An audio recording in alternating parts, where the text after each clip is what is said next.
ఎవరైతే వారి పిల్లల గురించి భయపడుతున్నారో, ఎవరైతే వారి కుటుంబం గురించి భయపడుతున్నారో, ఎవరైతే వారి గురించి భయపడుతున్నారో, దేవుడు చెప్తున్నాడు, భయపడకుడి, నేను మిమ్మును మీ పిల్లలను పోషించేదను. ఏ సందర్భం రాయబడింది అని అంటే, యాకోబు తన యొక్క సంతానంతో 72 మందితో ఐగుప్తుకు వెళ్ళాడండి. ఐగుప్తులో ప్రధానిగా ఉన్న వ్యక్తి ఎవరో తెలుసా? యోసేపు.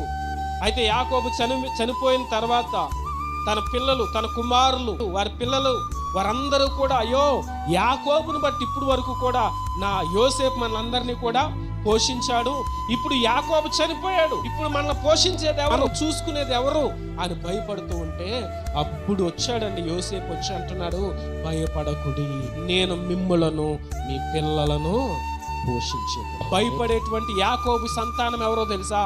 మనము. ఆ భయపడకండి అని చెప్పిన యోసేపు ఎవరో తెలుసా? యేసుక్రీస్తు.